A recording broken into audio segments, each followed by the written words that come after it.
오늘 우리가 함께 읽고 묵상할 시편 39편은 38편과 같이 다윗의 참회 시입니다. 하나님의 징계로 인해서 건강이 극도로 악화된 가운데 쓴 것으로 38편과 짝을 이룹니다. 하나님의 징계를 받고 참회하는 마음으로 하나님 앞에 구원을 호소하는 그런 기도시에 해당한다는 것이죠. 일부 학자들은 이 시편 39편을 다윗이 인생 말년에 건강을 잃고서 인생의 무상함을 느끼는 가운데 그것이 재성에서 비롯된 것임을 깨닫고 하나님 앞에서 참회하는 그런 심정으로 쓴 시로 보기도 하지만, 대부분의 학자들은 앞서 말씀드린 것처럼 다윗의 범죄로 인해서 하나님의 징계로 그의 육신이 고통당하고 있을 때 철저하게 자신의 죄를 회개하고 참회하는 마음으로 쓴 시라고 보는 주장들이 더 많습니다.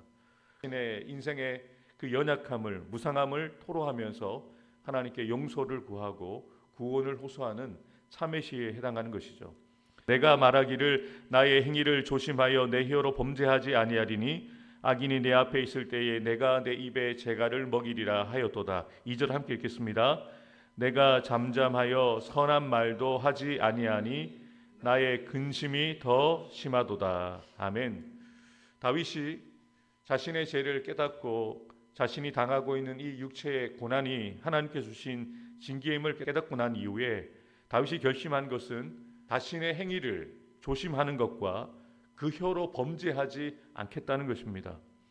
어떻게 보면 자신의 혀로 범죄하지 않겠다는 것은 자신의 행위를 조심하겠다는 다짐의 그 구체적인 실천 방안에 해당되는 것이죠. 다윗이 이렇게 고백하고 있는 것은 그가 직면하고 있는 현실의 상황으로 인해서 불평과 불만을, 원망을 하나님 앞에 쏟아내기보다 하나님께서 자기에게 자비를 베풀어 주셔서 자신의 문제를 해결해 주시기를 바라는 심정으로 이런 결단을 가지고 이런 다짐을 하고 있는 것이죠.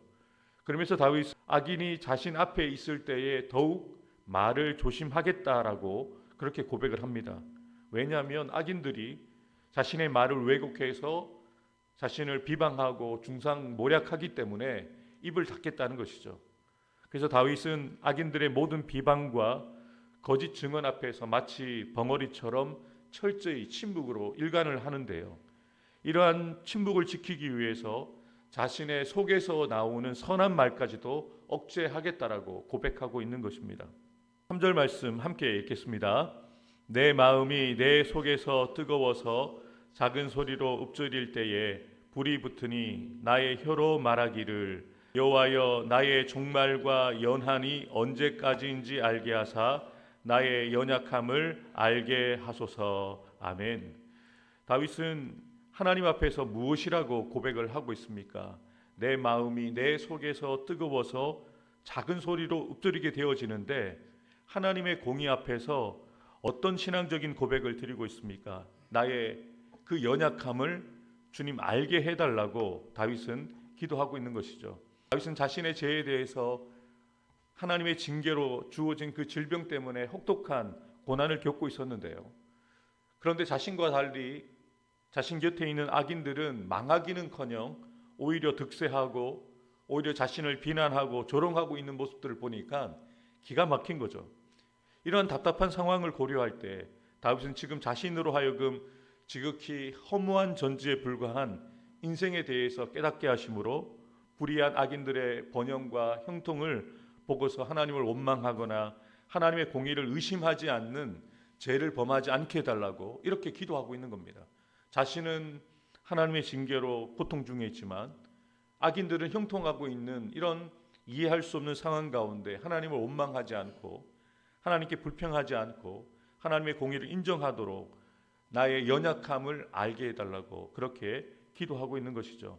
그러면서 다윗은 하나님의 그 무한하심에 반하여 인생이 얼마나 유한한지에 대해서 어떠한 표현을 쓰고 있습니까? 5절에 이런 표현을 쓰죠. 한 뼘 길이만큼의 인생이다. 일생이 주 앞에 없는 것과 같다. 사람이 든든히 서 있는 것 같아도 모두가 헛되다. 6절에서는 사람은 그림자같이 다닌다. 무엇인가를 열심히 쌓으나 누가 그것을 거둘지 알지 못한다. 마치 우리가 함께 살펴보았던 전도서를 보는 것 같고 잠언서를 보는 것 같습니다. 다윗은 인생의 허무함과 인생의 한계에 대해서 철저하게 고백을 하고 있는 것이죠. 그렇게 자신의 실존을, 인생의 한계를 깨달은 다윗은 다시 한번 하나님 앞에 어떤 고백을 드리고 있습니까? 7절 말씀 함께 읽겠습니다.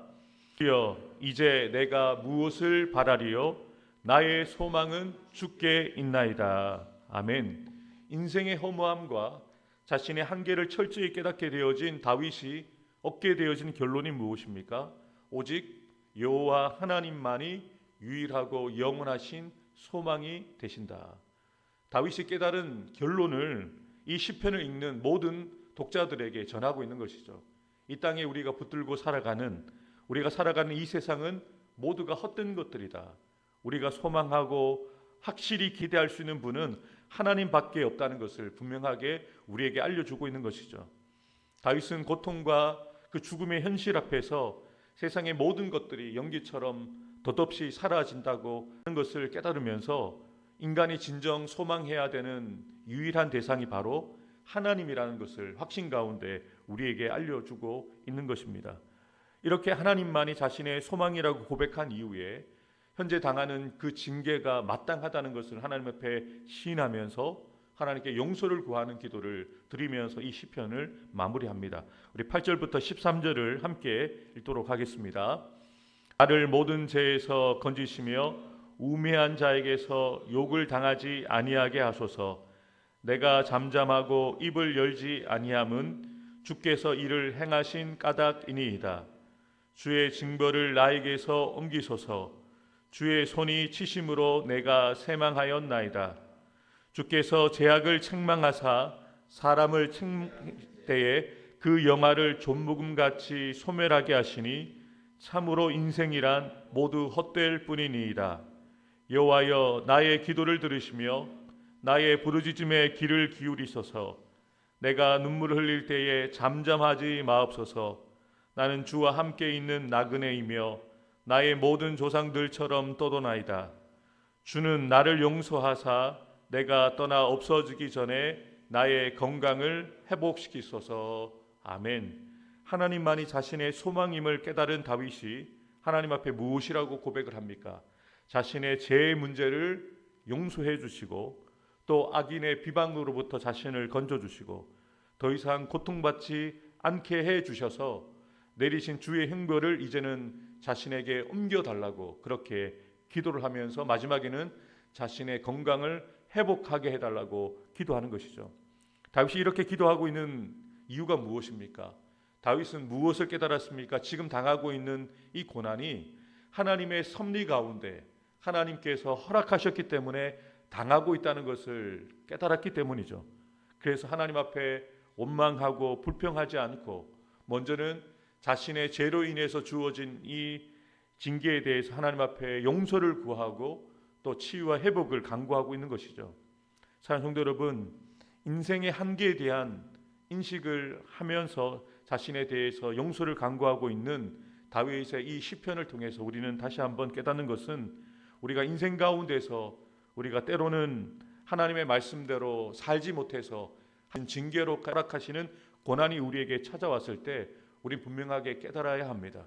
하나님께 피해야 되는 것이고 또 그것을 허락하신 하나님께로 우리가 돌아갈 때에만 우리가 다시 살 수 있는, 다시 살게 되어지는 소망을 얻게 되어진다는 것이죠. 무거운 삶의 무게에 지쳐서 절망 가운데 몸부림치면서 살아가고 있는 저와 여러분들에게 다윗이 자신의 인생을 통해서 얻은 결론을 우리에게 알려주고 있는 것이죠. 주님만이 소망이시다. 주님께로 돌아가야 된다라는 것을 우리에게 분명하게 알려주고 있는 이 다윗의 고백을 이제는 우리의 고백으로 내가 무엇을 바라겠습니까? 오직 하나님만이 나의 소망이십니다라고 고백하면서 오늘 하루를 살아가는 저와 여러분들 되기를 주님의 이름으로 축복합니다. 우리 말씀 기도 함께 올려드리겠습니다.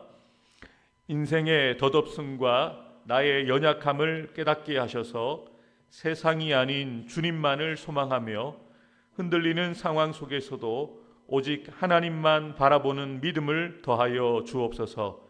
나의 죄를 깨닫게 하시고 온전히 회개하게 하심으로 징계 가운데서도 원망하거나 불평하지 않게 하시며 오직 주의 은혜로 구원하시고 회복시켜 주옵소서.